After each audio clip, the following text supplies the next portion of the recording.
तो चलिए, भारतीय जनता पार्टी में भी नए सदस्य आज शामिल हुए हैं। हमारे सहयोगी ऐश्वर्य कर रहे हैं ज्योति मीठा से खास बातचीत। कोशिश कर रहे हो आप?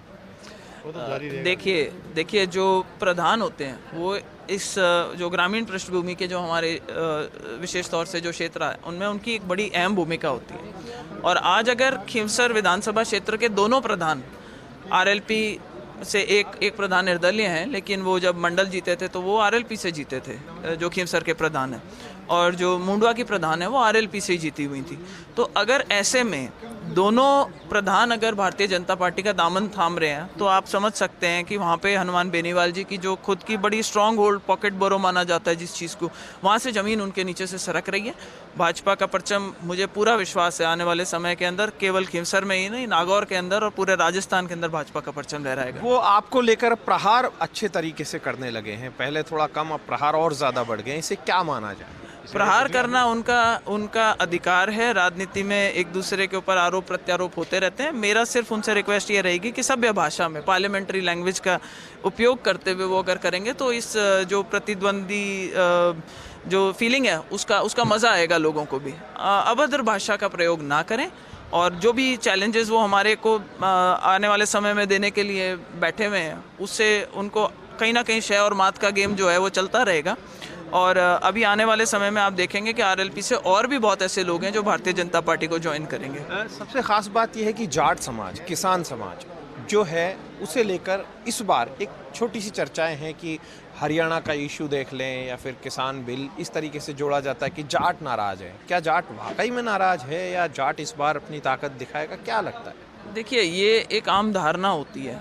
कोई एक क्षेत्र के अंदर कोई चीज़ होती है तो उसका दूसरे क्षेत्र पे कितना, जब कानूनी जो 3 कानून आए थे किसानों के लिए, उसका कितना प्रभाव राजस्थान में, इसका उस पे डिपेंड करेगा कि यहाँ के किसानों को उसके प्रति क्या भावना है। तो मुझे नहीं लगता कि राजस्थान का किसान उससे बहुत ज़्यादा प्रभावित हो रहा था। और मुझे कहीं पर भी, मैं इतने टाइम से मतलब क्षेत्र में हूँ, मुझे कहीं भी ऐसे देखने को नहीं मिला है कि भाई इसकी किसी कहीं ना कहीं मतलब जिसको महसूस है, जिसको कहते हैं, मुझे किसी इंसान ने, भाई मैं किसान परिप्रेक्ष्य से आती हूँ, मैं जाट समाज से आती हूँ, पर किसी ने मुझे ये कहा हो कि साहब बीजेपी इस तरीके से किसान विरोधी है, नहीं।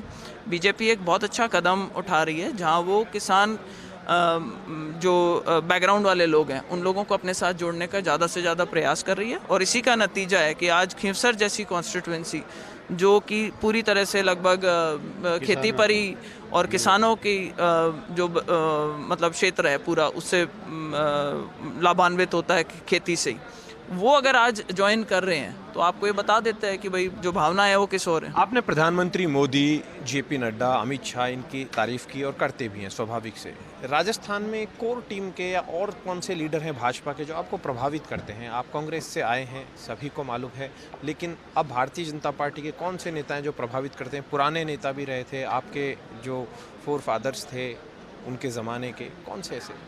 देखिए, पहले पॉलिटिकली मैंने हमेशा ये देखा था कि जब मेरे ग्रैंडफादर जब राजनीति किया करते थे तो पार्टी में चाहे किसी में रहे हों, सामने भी एक तरीके से जिसको कहते हैं प्रतिस्पर्धा का एक माहौल रहता था। लेकिन हमेशा, आज इंसिडेंटली भैरव सिंह जी की जयंती भी है, और भैरव सिंह जी और उनके मतलब आपस में ऐसे रिलेशंस थे कि जब कहीं बाहर मिलते थे तो अच्छे से प्रेम भाव से बात किया करते थे।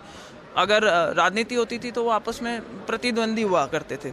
तो वहाँ कहीं ना कहीं आप ये कह सकते हैं कि एक ज़माने में जो आपस में जिसको कहते हैं रिलेशनशिप जो थी वो मतलब दुश्मनी टाइप की नहीं थी।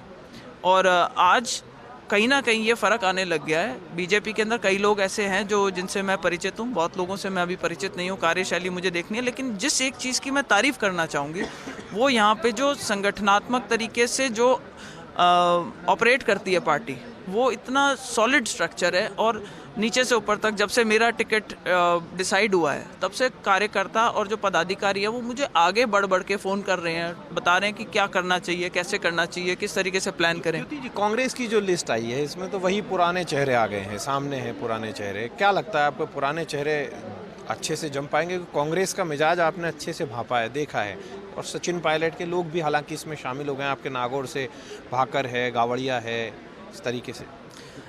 देखिए, कांग्रेस का डिसीजन है कि वो किसको टिकट देते हैं, किसको नहीं देते। भाजपा के परिप्रेक्ष्य में भाजपा की दृष्टि से देखें तो मुझे लगता है कि जो एवरेज एज है वो जो बीजेपी के जो